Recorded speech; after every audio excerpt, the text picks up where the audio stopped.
जब भी गज़ा का जिक्र आता है तो रोते बिलखते बच्चे, टूटी फूटी इमारतें, चारों तरफ अफरा तफरी और बम के धमाके सामने उभर कर आते हैं। इस पूरे मिडिल ईस्ट में इतनी बेचैनी है, कभी सिया सुन्नी तो कभी इज़राइल फ़िलिस्तीन, कभी इज़राइल और ईरान। इसके इतिहास में क्या है? क्या एक ही दो मुद्दे हैं या कुछ और है? इतिहास में तथ्यों, तस्वीरों और घटनाओं के बीच में छुपा दिया गया है। जो असल में इतिहास में क्या हुआ था वो हमसे कहीं रह जाता है। आज हम सिर्फ और सिर्फ उस कॉन्सेप्ट को जानने का प्रयास करेंगे जो मिडिल ईस्ट गज़ा की बेचैनी का कारण है। अगस्त 1914 में पहले विश्व युद्ध की शुरुआत हुई। ये विश्व युद्ध लड़ने वाले दो धड़े थे। एक को एलाइज ग्रुप कहा गया, एक को केंद्रीय ग्रुप कहा गया। एलाइज में फ्रांस, ब्रिटेन, रूस और बाद में अमेरिका शामिल हुआ, और केंद्रीय ग्रुप में जर्मनी, इटली के साथ ऑटोमन साम्राज्य जो काफ़ी पावरफुल था। आज का टर्की और सऊदी अरेबिया मिला के बनता है वो।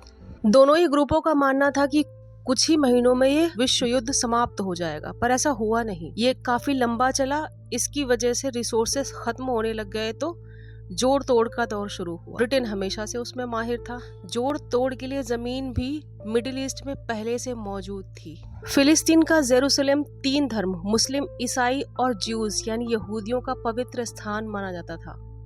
1000 ईडी में ज्यूज यानी यहूदियों के मंदिर को गिरा दिया गया। ज्यूज पूरी यानी यहूदी पूरी दुनिया में फैले हुए थे और वो अपनी पवित्र भूमि पर वापसी चाहते थे। ये पवित्र भूमि में वापसी का जो आइडिया है ये बहुत स्ट्रॉन्ग तब हुआ जब 1880 में थियोडोर हसल ने एक किताब लिखी कि सारी दुनिया में फैले जूस अब खतरे में हैं, उन्हें एक आज़ाद मुल्क मिल जाना चाहिए।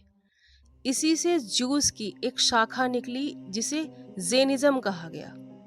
ज़ेनिज़्म का काम ही था विश्व के कई देशों में रह रहे जूस को इस बात के लिए तैयार करना कि उन्हें अपना राज्य चाहिए, अपनी पवित्र भूमि पर वापसी चाहिए। दूसरी तरफ था ऑटोमन साम्राज्य। ऑटोमन साम्राज्य में अरब और टर्क थे और टर्क हमेशा से वहाँ शासक थे और अरब्स को हिस्सेदारी नहीं मिलने वाली थी, ये अरब भी जानते थे। तो इस बात से हमेशा से वो अनसेटिस्फाइड थे।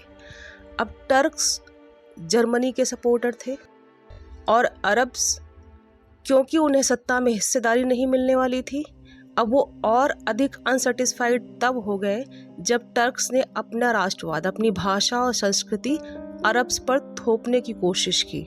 इस बात से नाराज अरब्स जो अपनी 1000 एडी से भी अधिक पुरानी और भाषा पर नाज करते थे, जो पूर्व से साहित्य और तकनीकी लेकर पश्चिम तक जिन्होंने पहुंचाया था, उन्हें लगा उनके साथ गलत हो रहा है।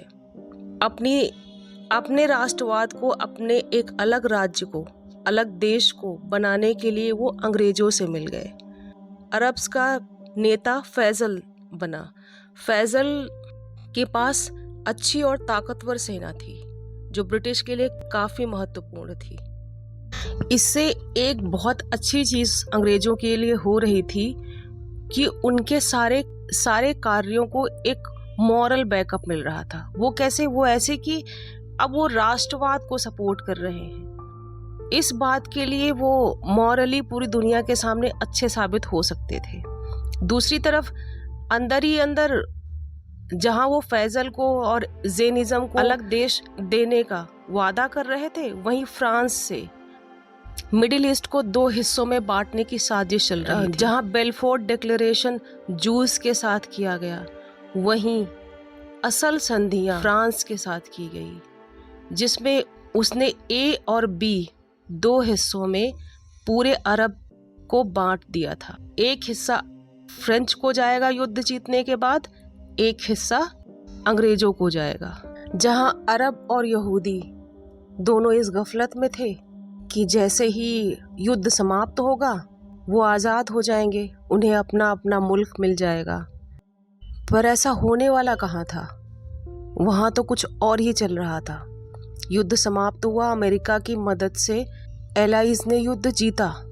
1919 में वर्साई की संधि हुई। जिसमें टर्क साम्राज्य को बांट दिया गया 2 हिस्सों में। फ्रेंच और इंग्लिश अंग्रेजों ने अपना अपना हिस्सा ले लिया। और अरब्स को क्या मिला? फैजल को राज्य देने की जगह फ्रेंच स्टेट में गवर्नर बना दिया ताकि बहुत बड़ी आबादी इससे हतोत्साहित ना हो। और दूसरी तरफ अंग्रेजों ने ईरान के तेल पर अपना कब्जा जमा लिया। अब आती है यहूदियों की बारी। यहूदी अपनी बात रखने में पूरी तरह से सक्षम थे, तो अब उन्हें उनके लिए राष्ट्र बना दिया गया। फिलिस्तीन पर उनको कब्जा दे दिया गया, उसे यहूदी राज्य बोल दिया गया। वहाँ हिब्रू यूनिवर्सिटी स्थापित कर दी गई। उनकी रक्षा के लिए ब्रिटिश आर्मी भेज दी गई, जिसमें भारतीय भी शामिल थे। 8,000 यहूदी, जिनके लिए सारी सुविधाओं की झड़ी लगा दी गई।